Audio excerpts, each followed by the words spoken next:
Hi hello namaste welcome to Sakshi cinema. Raju weds Rambai, Rajanna, love story, Simba, Virata Parvam వంటి సినిమాలకు పాటల రచయితగా పనిచేసిన మిట్టపల్లి సురేందర్ గారితో ఈరోజు మన స్పెషల్ చిట్ చాట్. నమస్తే అన్న, నమస్తే అన్న. ఎట్లున్నారు బాగున్నాను. అన్న? మీరు మారెమ్మ సినిమాల 4 పాటలు రాసినట్లు తెలుస్తుంది. గతంలో ఏదైనా సినిమాకు 4 పాటలు రాసిరా, లేకపోతే ఈ సినిమాకే మొట్టమొదటిసారి ఒకే సినిమాలో 4 పాటలు రాజు వీడ్స్ రాంబాయ్ అన్ని పాటలు రాసినాను. మొత్తం మీరే రాసిరా? మళ్ళీ తర్వాత ఇదేనా మారెమ్మ? ఇదే ఎక్కువ పాటలు రాసిన సినిమా. ఓకే, కారణం ఏంటి ఆ సినిమా తర్వాత ఈ సినిమాకి ఎక్కువ పాటలు రాయడానికి గల కారణం? ఈ సినిమా కథ నాకు బాగా నచ్చి డైరెక్టర్ గారు చెప్పినప్పుడు నేనే అడిగినాను. నేను ఒక పాట రాయమని పిలిస్తే కథ విని నాకు బాగా నచ్చి నేను పాటలు రాస్తానండి అంటే నాగరాజు అన్న నాకు పాటలు ఇచ్చింది. అన్ని పాటలు ఇస్తే ఒక 4 పాటలు రాసిన ఒక పాట వదిలేశానండి. ఓకే, మీరు కథ ఒకసారి వింటే 1కి 2 సార్లు, 2కు 4 సార్లు, 4కు 8 సార్లు, 8కి 16 సార్లు మీరు ఈ కథను నెమరు వేసుకున్నారని చెప్పారు టీజర్ ఫంక్షన్లో. అంటే అంత డెప్త్గా ఏముంది కథలో? మీది ఎక్కడనా? మాది కరీంనగర్. మీ జీవితం గుర్తొస్తుంది సినిమా చూస్తే. ఆ కథ వింటే మీ జీవితం గుర్తొస్తుంది. మన ప్రాంతంలో కొలిచే దేవుళ్ళు, మన అమ్మ, మన ఊరు, మనం చిన్నప్పుడు మనం చూసిన యానిమల్స్ అవన్నీ గుర్తొస్తాయి. ఏదో నా జీవితాన్ని నేను చూసుకున్నట్టుగా అనిపించి ఇంత మంచి స్క్రిప్ట్లో మనం కూడా భాగస్వామ్యం కావాలి. అది ఒక పాటకే పరిమితం కావద్దు, వీలైనన్ని పాటలు రాయాలి సినిమాకు, వీలైతే అన్ని పాటలు రాయాలని ప్రయత్నం చేసినాను. కానీ నాకు ఫైనల్గా నాకు కొంచెం వర్క్ ప్రెషర్ ఎక్కువ ఉండి అప్పుడు రాజు వెడ్స్ రాంబాయ్ ప్రమోషన్స్ ఉండి ఈ సినిమాకి సంబంధించి ఒక పాట వదిలేసింది. మంచి సినిమా కాబట్టి రాయాలనుకున్నా. ఓకే, కంచంలో నిండా అన్నం పెట్టుకున్నా తినలేకపోయినా, మంచంలో పడుకుంటే నిద్ర పోలేకపోయినా అన్నారు. అవును, నిజం. నిజంగా నిజంగానే అంత అంత హర్ట్ చేస్తుంది. మీతో నేను మాట్లాడిన మాటతో కూడా ఒక పాట ఉంటుంది సినిమాలో. అట్లా అంటే బాగా ఆ అన్న నాకు డైరెక్టర్ నాగరాజు గారు నాకు కథ చెప్తున్నప్పుడు ఏడుస్తారు. ఆయన కళ్ళెమ్మటి నీళ్ళు తీసుకుంటారు. ఒక యానిమల్ మీద ఇంత లవ్ ఏంది అనిపిస్తుంది. మరి నేను కూడా ఏడ్చిన ఆయన ఏడ్చిన తర్వాత. అవును, ఊళ్ళల్లో ఉంటుంది మనుషుల మీద ఎంత ప్రేమ చూపిస్తారో జంతువుల మీద కూడా అంతే ప్రేమ చూపిస్తారు. ఇక్కడ కూడా ఒక మనిషి లెక్కనే అది అది దానికి ఏమైనా దెబ్బ తగిలితే, అదేమైనా సుస్థి చేసి ఉంటే, అది నడవలేకపోతే, దాని కాళ్ళు ఏదైనా ముళ్ళు గుచ్చుకుంటే, అది ఏదైనా వాపు వచ్చి ఉంటే, దానికి ఏదైనా అరగక అది అరిస్తే, అది ఏం చెప్పాలో అర్థం కాక అరిస్తే యజమాని ఏడుస్తూ ఉంటాడు. అవునవును, వాటిని వదిలిపెట్టి ఒక పూట కూడా ఉండలేరు, ఒక గంట కూడా ఉండలేరు కొందరు. నిజం ఇది. దానికి నీళ్లు పెట్టడము, గడ్డి వేయటము, ఏదో కుడితి పెట్టడము, ఏదో పిండి పెట్టడము, దాని చుట్టూ అంతా క్లీన్ చేయడం, కొందరికి అది ఉంటుంది. ఆ రిలేషన్, ఆ ఎమోషన్ ఎక్కువ ఉంటుంది యానిమల్స్తో. అట్లా మా ఇంట్లో కూడా చాలా యానిమల్స్ ఉండే. అప్పుడు నాకు కూడా వాటితో వ్యవసాయ క్షేత్రంలో బాగా సంబంధం ఉంటుండే. వీకెండ్స్ అంతా వాటితోనే తిరుగుతుంటుంది. అది గుర్తొచ్చింది నాకు మనోడి కథ చదివిన తర్వాత. నాకు స్క్రిప్ట్ ఇస్తే తీసుకెళ్ళి చదివిన. అది చదివిన తర్వాత అసలు మనసు కకావికలం అయిపోయింది క్లైమాక్స్ అదంతా చదివిన తర్వాత. అట్లా బాధ అనిపించి రాయకపోతే అమ్మో మనం ఈ ప్రాజెక్టులు లేకపోతే మనకు అన్యాయం జరిగినట్టే, నాకు నేను అన్యాయం చేసుకున్నట్టే, ఎట్టి పరిస్థితుల్లో ఈ సినిమాలో నా పేరు ఉండాలి, ఆ పేరు రిపీట్గా వినిపించాలి ఆడియోలో అని ప్రయత్నం చేసిన.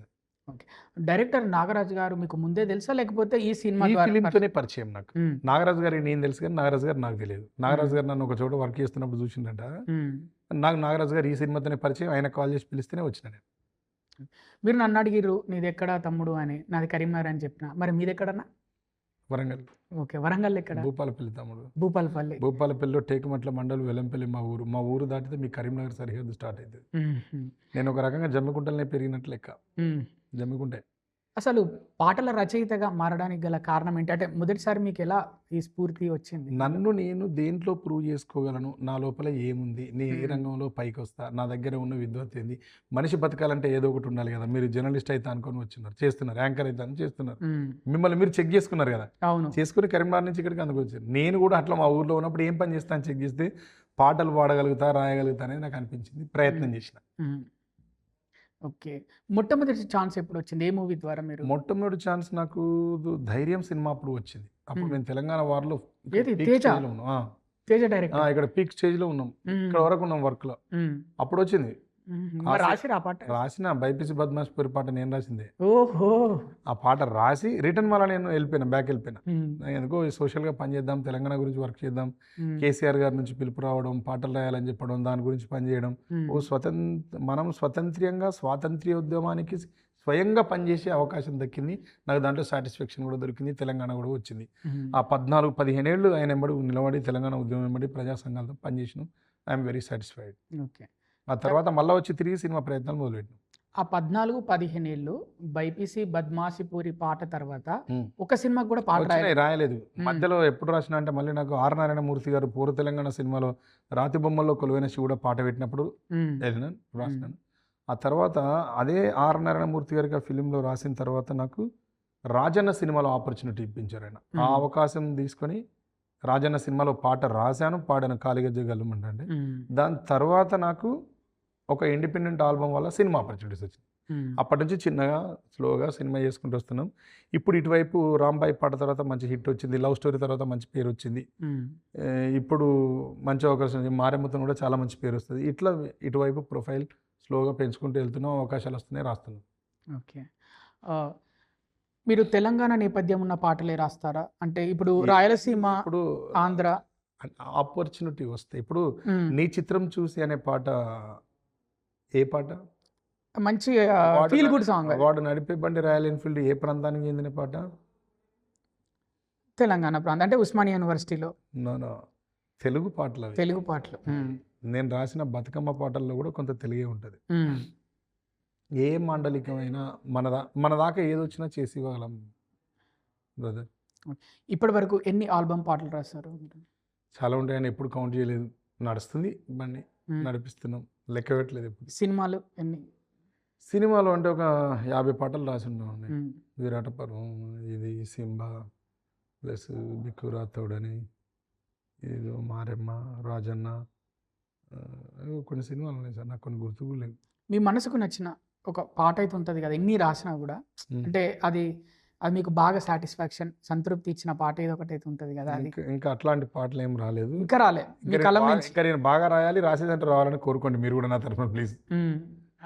అట్లా ఏం లేదు, అన్ని పాటలు బాగుంటాయి. అట్లా నాకు ఇదే అని ప్రత్యేకంగా చెప్పడానికి అయితే ఏం లేదు. ఎందుకంటే నా దగ్గర 2 రకాల పాట ఉంది, ఒకటి సినిమా పాట, ఒకటి చైతన్య గీతం, 2 ఉన్నాయి. కాబట్టి నేను దేంట్లోనైనా 2 చెప్పాల్సి వస్తుంది. అట్లా 2 చెప్పే ఉద్దేశం కూడా లేదు నాకు. ఓకే. అటు ఉద్యమానికి సంబంధించి పాటలు రాశారు, ఇటు సినిమాలకు రాస్తున్నారు పాటలు. ఏంటి తేడా ఏమైనా గమనించారా? అక్కడ బాధ్యతలు ఎక్కువ, సినిమా రంగంలో వ్యాపార విలువలు ఎక్కువ, ఎంటర్టైన్మెంట్ ఎక్కువ అంటారు. వ్యాపార విలువలు ఎక్కువ. ఎంటర్టైన్మెంట్ అయినా వ్యాపారానికి సరిపోయేలాగా చూసి రాసి పంపించాలి ఇక్కడ. ఒక డైరెక్టర్ మీ దగ్గరికి వచ్చి ఒక పాట అనుకున్నారు, సిచ్యువేషనల్ సాంగ్, స్టోరీ మొత్తం చెప్తారా? సినిమా స్టోరీ, లేకపోతే ఆ సిచ్యువేషన్కి సంబంధించి? ఒక్కోసారి కొందరు సందర్భం చెప్పినప్పుడే వచ్చేస్తుందండి. ఒక్కొక్కసారి నాకు శేఖర్ సార్ లవ్ స్టోరీ అప్పుడు సందర్భం చెప్పాను, అంతే పాట రాసినాను అంతే. చోర్ బజార్ అని ఒక సినిమాకి పాటలు రాసినాను నేను, దాంట్లో 4 పాటలు రాసినాను. దాంట్లో కూడా నాకు డైరెక్టర్ గారు కథ చెప్తున్నప్పుడు కథ చెప్దామని కూర్చున్నాడు. ఒక సందర్భం చెప్తాడు, అమ్మాయి అతన్ని ప్రేమించి బాగా అతనితో ఉండి ఆయనకు అన్ని విషయాలలో హెల్ప్ చేసి సడన్గా అమ్మాయి ఒకసారి ఎస్కేప్ అయిపోతుంది, వీనితో మాట్లాడదు, ఎందుకు మాట్లాడదు అనేది మనకు అర్థం కాక పిచ్చిలేస్తూ ఉంటుంది. అక్కడ ఒక పాట కావాలి మెట్టు పిల్లలు. అట్లా ఇద్దరం అయ్యప్ప సొసైటీలో తిరుగుతా నాకు ఈ స్టోరీ ఆయన నాకు చెప్పినప్పుడే పాట వచ్చింది. ఆయన నాకు చెప్పినప్పుడే అబ్బా కదలదు పాదం ఎదురుగా నువ్వు కనబడకుంటే, నిలవదు హృదయం నిమిషం నిన్ను చూడకపోతే, పెదవుల మౌనం చేసెను నా ఎదలో గాయం, వినబడుతోందా ప్రియురాల విరహపురాగం, నేరమెరుగనే నేస్తమా శిక్ష వేయుట న్యాయమా, కన్ను మూస్తే ఇంతకన్నా నరకం ఉంటుందా, ప్రాణమున్న నిన్ను చూడక అనుభవిస్తున్నా. ఇది అతను ఇట్లా చెప్పగానే అప్పటికప్పుడు వచ్చింది. ఈ పాట ఒకటి, ఈ సినిమాలో హీరో అమ్మాయి జడ కోసేస్తాడు, ఆ జడ కోయడానికి ముందు అమ్మాయి జడ కోసం తిరుగుతూ ఉంటారు పొగుడుకుంటా, పాట కావాలి అన్నాడు. అబ్బబ్బా దేం పోరి చూడగానే నా కళ్ళు చెదిరి, కోసేశానమ్మో దాని జడపై మనసు పడి, మెడకి నడుముకి నడుమా నాగుపాములాగా కదలాడి, ఊరిబోసిందమ్మో దాని కురులతో ఊపిరికి, చార్మినారు లాంటి నైఫునే చార్మినారు లాగా మార్చనే, దిల్లునే దివాను చేసి దీపం పెట్టిందే, గోలుకొండ కోటలాంటి నన్నే రాణివాసమల్లె మార్చుకుంటూ రంగులే పూసేసినాదే కళ్ళనే కుంచె చేసి చోరు బజారుకే నేను జమీందారు నన్ను దోచేవారే ఎవరు లేనే లేరు అనుకునేలోగా నన్ను చేసేసిందే చోరీ పాత బస్తీకి నేనే పహిల్వాను ఎంత వస్తాదునైనా పడగొట్టే నన్ను జడగంటలతో పడేసావే పోరి సూపర్ అన్న, బాగా వాడిరు. ఇది కూడా అక్కడనే అప్పటికప్పుడుగా వచ్చింది, అది చెప్తే వచ్చింది రాసినాం. అట్లా వస్తుంది, అట్లా ఇన్స్పైర్ అవుతాం అప్పటికప్పుడు. కొన్నిసార్లు ఎంత రాసినా అవ్వదు. పెద్ద సినిమా పాట రాసినప్పుడు ఫస్ట్ పాట రై రై రారా 2 రోజులు రాసిన. ఏ పాట?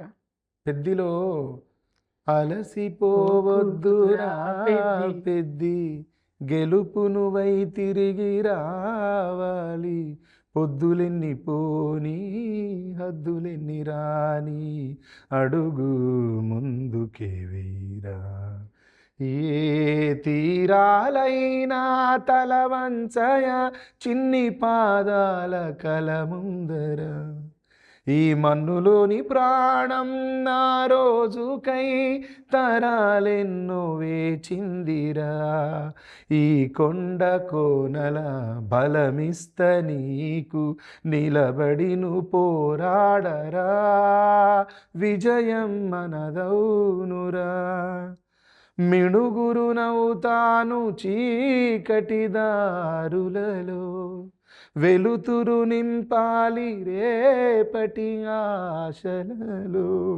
ఆపకు నీ పయనం వీడకు సహనం రాయరా ఊరి తలరాత ఇంతేరా నా కోరిక. ఎంతో మందికి ఈ పాట స్ఫూర్తి నింపింది. అసలు ఈ పాటని 2 రోజుల్లో రాసిన ఇక్కడ పెద్ద ఆఫీస్లో. అదే సినిమాకు క్లైమాక్స్ పాట రాసినాం. ట్రైన్ తీసుకొస్తుంటారు చరణ్ గారు. పెద్ద ట్రైన్తో రిటర్న్ వచ్చినప్పుడు ఒక పాట ఉంటుంది. ఆ పాట మట్టుకు ఒకటే దగ్గర 5 రోజులు రాసిన, 5 రోజు వచ్చింది అది. అది కూడా బుచ్చి అన్న సలహా ఇచ్చిండు. అన్న మనం ఏదైనా కథ చెప్తే అనగనగా అని మొదలు పెడతాం కదా, అట్లా చెప్తే గుర్తుండిపోతాయి, చిన్నపిల్లలకి ఈజీగా ఉండాలని చెప్తారు. ఎప్పటి నుంచో విని అనగనగా అనేది ఒకటి అలవాటు అయింది కాబట్టి దాంతో చెప్తే బాగుంటుందేమో అన్నాను. ఆయన ఇచ్చిన లైన్ అది. అనగనగా కదలాని నీ కదలే వింటూ ఎదిగేను రేపటి తరము నీ పేరే జోల పాటలుగా హాయిగా పాడే తల్లుల స్వరము. ఇది కూడా నేను రాసిందే. క్లైమాక్స్లో వస్తుంది అది. 5 రోజులు కూర్చొని ఆలోచిస్తే లాస్ట్ డే వచ్చింది. కొన్ని పాటలు మీరు అప్పటికప్పుడు రాసిరన్నారు, కొన్ని ఏమో 5 రోజులు కూర్చుంటే వచ్చింది అన్నారు. ఏంటి డిఫరెన్స్ మరి? ఒక్కోసారి అట్లా స్ఫురణకి రావడం లేట్ అవుతుంది, అంతే, ఏమీ లేదు. అది ఎవరికైనా అవుతుంది. కొన్ని సంవత్సరాలు రాసిన పాటలు కూడా ఉన్నాయి. సాహిత్యం ఏమన్నా నేర్చుకున్నారా అన్న? సాహిత్యం నేర్చుకుంటే రాదండి, సాహిత్యం రావాలి అంతే, అంతే వచ్చేస్తుంది ఆటోమేటిక్గా. సాహిత్యం నేర్చుకుంటే వచ్చేదైతే సాహిత్యం నేర్పబడే కళాశాల అని వరకు ఎప్పుడో వచ్చేదండి యూనివర్సిటీ. ఆ యూనివర్సిటీలో మీరు జనేదురు, ఎందరో మంది జనేదురు, ఇప్పటికి కవులేదు. కవి అవ్వాలంటే అది రావాలి, జన్మత రావాలంతే. ఓకే, మీరు అది జన్మతః రావాలంటున్నారు, న్యాచురల్గా వచ్చేసింది అంటున్నారు. మీ పేరుకు ముందు, మిట్టపల్లి సురేందర్ పేరుకు ముందు కవి, గేయ రచయిత, ఇవన్నీ పేర్లు పెడుతున్నారు కదా, మీకు స్వతహాగా ఏది బాగా సాటిస్ఫాక్షన్ ఇస్తుంది మీకు? అర్థం కాలేదు అంటే అర్థం కాలేదంటే మీరు నేను నేర్చుకోలేదు ఇలాంటి సాహిత్యం, స్వతహాగా వచ్చింది అన్నారు కదా, మిమ్మల్ని కవి అంటున్నారు, గేయ రచయిత అంటున్నారు. మీకు చేస్తున్న పని అది కాబట్టి అంటున్నారు. నా పేరుకి వెనకాల డిజిగ్నేషన్ కింద మిట్టపల్లి సురేందర్ కవి, గాయకుడు అని పెడతారు. నేను చేస్తున్న పనికి అది గుర్తింపుగా రాస్తారు అంతే. దాంట్లో ఏం గర్వం లేదు. మిట్టపల్లి సురేందర్ అనే 8 అక్షరాలే గర్వం. నా ఇంటి పేరే నా అహం, నా ఇంటి పేరే నాకు గొప్ప, నా ఇంటి పేరే నాకు కీర్తి, స్ఫూర్తి. మీకు బాగా సంతోషం ఇచ్చిన అవార్డ్స్? అవార్డ్స్ అంటే ఏం లేదు భయ. మన గద్దర్ అవార్డ్స్ వచ్చినాయిగా రీసెంట్గా. నేను తీసుకోలేదు, నాకు రాలేదు. ఎందుకు? కారణం ఏంటి? రేవంత్ రెడ్డి గారిని వింటున్నారా? రేవంత్ రెడ్డి అన్న, మీకు, బట్టి విక్రమార్క అన్న అండ్ గద్దర్ కమిటీలో ఉన్న వాళ్ళకు, గద్దర్ అవార్డు మీద చెద్దరు కప్పిన వాళ్ళందరికీ చెప్తున్నా, ఈ ప్రశ్నలు మీరే ఆన్సర్ చెప్పండి. నన్ను అడుగుతున్నారు వీళ్ళు. ఓకే, అంటే మీరు ఎక్స్పెక్ట్ చేసారు కానీ మీకు రాలేదు? ఎక్స్పెక్ట్ నేను చేయలేదన్న. ఉమ్, నేను ఏ రోజు కూడా ఎక్స్పెక్టేషన్ లేకుండా పనిచేస్తా. ఈ రోజు కూడా నన్ను పెద్ద సినిమాకు పిలిచినప్పుడు కూడా నేనేమి గాల్లో తేలిపోలేదు. ఉమ్, పెద్ద సినిమా కూడా సినిమానే. బుచ్చి అన్న చాలా పెద్ద మనిషి, పెద్ద డైరెక్టర్. రామ్ చరణ్ గారికి రాయడం చాలా లక్.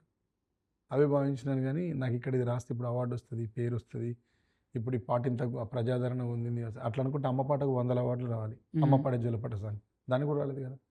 రాతిబొమ్మల పాటకు ఒక నంది పురస్కారం కాదు, ఉన్నని పురస్కారాలు కూడా రావాలనుకోవాలి. అవును. నేను నంది పురస్కారాన్ని ఎక్స్పెక్ట్ చేయలేదు. లవ్ స్టోరీలో రాసిన నీ చిత్రం చూసి పాటకి south India best lyric writer award అప్పుడు మిర్చి మ్యూజిక్ వాళ్ళు ఇచ్చారు చెన్నై పిలిచి. నేను అది ఎక్స్పెక్ట్ చేయలేదు. ఉమ్, నాకు ఇప్పుడు కూడా 12 తారీఖు రోజు ఎల్లుండి ఉంది. ఉమ్, మా భూమి వాళ్ళు ప్రతి సంవత్సరం ఇచ్చే ప్రతిష్టాత్మకమైన పురస్కారం ఉంది, దాశరథి అవార్డు. అది నేను ఎక్స్పెక్ట్ చేయలేదు. మనం పని చేస్తే మన ఖాతాలోకి రావాల్సినవి అన్నీ అవి వస్తాయి భయ్య. ఉమ్, ఎవరో ఇవ్వాలనేది లేదు. వాళ్ళు దాన్ని కానీ ఈ విషయంలో ఒక క్లారిటీగా చెప్పొచ్చు. రాజు వెడ్స్ రాంబాయి సినిమాలో వచ్చినటువంటి రాజ్యమేది లేదు కానీ అనే పాట, రాంబాయి పాట అత్యంత ప్రజాదరణ పొందిన పాట. దాంట్లో గవర్నమెంట్ తప్పుడు నిర్ణయం చేసింది అనేది మీలాంటి వాళ్ళు మాట్లాడుతున్న మాట. కాబట్టి మీ మాటని వాళ్ళనే వినమని చెప్తున్నా. ఇక సినిమాల్లో పాటలు ఏమన్నా పాడారా అన్న? సినిమాలకి ఇంకా నేను ఏమీ పాడలేదండి. ఛాన్స్ వస్తే పాడతారా? పాడతాను తప్పకుండా. ఓకే, వెయిట్ చేస్తున్నారు అంటే ఎవరు చెప్పట్లేదు పాటలు. వెయిట్ చేయట్లేదు, ఉమ్, పని చేస్తున్నా. ఉమ్, వెయిట్ చేయట్లేదు బ్రో. నేను సింగర్ రైటింగ్ అయితే రాయడం కోసం వెయిట్ చేస్తున్నా, ఉమ్, రాస్తున్నా, వెయిట్ చేస్తున్నా ఇంకా మంచి ఆపర్చునిటీస్ కోసం. సింగింగ్ మీద కానీ సెకండ్ క్రాఫ్ట్ మీద నాకు ఆలోచన. ఫస్ట్ క్రాఫ్ట్ పాటే. ఇక చివరి ప్రశ్న మారెమ్మ గురించి. ఉమ్. ఒక మాటలో చెప్పాలంటే మారెమ్మ గురించి ఏం చెప్తారు? మంచి సినిమా, ఉమ్, మన సినిమా, మనిషి సినిమా. ఓకే అండి, థ్యాంక్ యూ అన్న. మా సాక్షి ఛానల్కి మీ విలువైన సమయం కేటాయించి మంచి మాటలు అని మాతో పంచుకున్నందుకు ధన్యవాదాలు.